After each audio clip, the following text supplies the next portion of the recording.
মা এবং মাটির টানে দীর্ঘ 17 বছর পরে আমাদের বগুড়ার সন্তান, বগুড়ার সোল জনাব তারেক রহমান বাংলাদেশে এসে শুধু তাই নয়, এয়ারপোর্টে নেমেই তিনি খালি পা নিয়ে কিছু ঘোরাঘুরি করে বাংলাদেশের মাটি ছুঁয়ে স্পর্শ করতেছেন। বাংলাদেশের প্রতি তার কতটুকু ভালোবাসার মহব্বত, আমার কাছে সবচাইতে যেটা ভালো লাগার বিষয়, জনাব তারেক রহমান আমাদের বগুড়ার সোল, বগুড়ার সন্তান, আমু বগুড়ার সোল, বগুড়ার সন্তান। আমার কাছে যেটা সবচাইতে ভালো লেগেছে, আজকে উনি ওনার স্বাগত দেশ স্বদেশ প্রত্যাবর্তন উদ্দেশ্যে স্বাগত বক্তব্যের মধ্যে একটা কথা বলেছে, আগামীতে দেশ চালানোর জন্য মদিনাওয়ালা নবীর ন্যায় পূর্ণতার ভিত্তিতে বাংলাদেশ আমরা চালাতে চাই বা চালাতে সাহায্য করতে চাই। স্যালুট তারেক রহমানকে আমি স্যালুট জানাই। যদি রাসূলের আদর্শে নিয়ে বাংলাদেশ চালায়, বাংলাদেশের কোনো দলমত নির্বিশেষে আমরা তাকে নেতা মানতে রাজি আছি। কথা কন না কেন? কোনো আপত্তি নাই, সবচাইতে ভালো বিষয়। বাংলাদেশকে যদি আমরা সামনে এগিয়ে নিতে চাই, কে বিএনপি, কে আওয়ামী লীগ, কে জাসদ, কে কি করে, কে কোন দল করে, আমার এটা দেখার বিষয় নাই। আমরা অন্তত দাদাবাবুর দেশের কোনো অস্তিত্ব এই সোনার বাংলায় রাখতে চাই না। দাদা বাবুদের তাবেদারি আমরা সোনার বাংলায় চাই না। স্বাধীন সার্বভৌমত্ব রাষ্ট্র আমরা স্বাধীনভাবে চালাতে চাই। তারা কারা রাজি আছেন? দুই হাত তুলে আল্লাহরে দেখাই দিয়ে দেয়। নারায়ে তাকবীর, লিল্লাহে তাকবীর। রাজি আছেন তো আপনারা? কথা কয় না, রাজি আছেন তো আপনারা?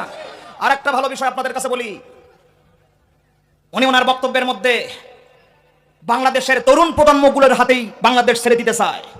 আমার কাছে সবচাইতে যেটা আশ্চর্যের বিষয়, এই যে 9 ডিগ্রি 11 ডিগ্রি আর 10 ডিগ্রি সেলসিয়াস তাপমাত্রা চলতেছে, এই তাপমাত্রার মধ্যে বাংলাদেশের বিভিন্ন ডিস্ট্রিক্ট, উপজেলা, জেলা থেকে লক্ষ লক্ষ তরুণ প্রজন্মের নেতাকর্মীগুলো 3 দিন হলো গিয়ে ঢাকায় পড়ে আছে শুধু নেতাকে এক নজর দেখার জন্য। এশিয়া মহাদেশের মধ্যে এত বড় স্বদেশ প্রত্যাবর্তন কোন নেতার জন্য কোন দল মত নির্বিশেষে আজ পর্যন্ত করতে পারে নাই। কথা বলেন না কেন? ঠিক না বেঠিক বলেন? সম্মানিত হাজিরিন, আমার বক্তৃতায় কোনো রকমের রাজনীতির গন্ধ খুঁজবেন না। আমি বারবার বলে আসি, আমি কোনো রাজনৈতিক দলের সাথে সম্পৃক্ততা নেই। আমি কোনো রাজনৈতিক দল করি না। আমার দল একটা, সেইটা হলো কোরআনের দল। জোরে বলেন, কিসের দল? কথা কয় না। কার দল? কোরআন যে দলে যাবে আমি সেই দলে যাব। এটা কোনো দল আমি নির্দিষ্ট এজেন্ট বাস্তবায়ন করার জন্য আমি আপনাদের কাছে আসিও নাই, কোনো জায়গায় যাইও না। সাফ পরিষ্কার কথা বলে দিলাম, যেটা হক এবং হালাল এটাই বলতেছি। আপনি অন্তর থেকে একটা বড় বলবেন, আজকে যেই গণজোয়ার ঢাকাতে হয়েছে এটা অনস্বীকার্য, এটাকে আপনাকে স্বীকার করতে হবে।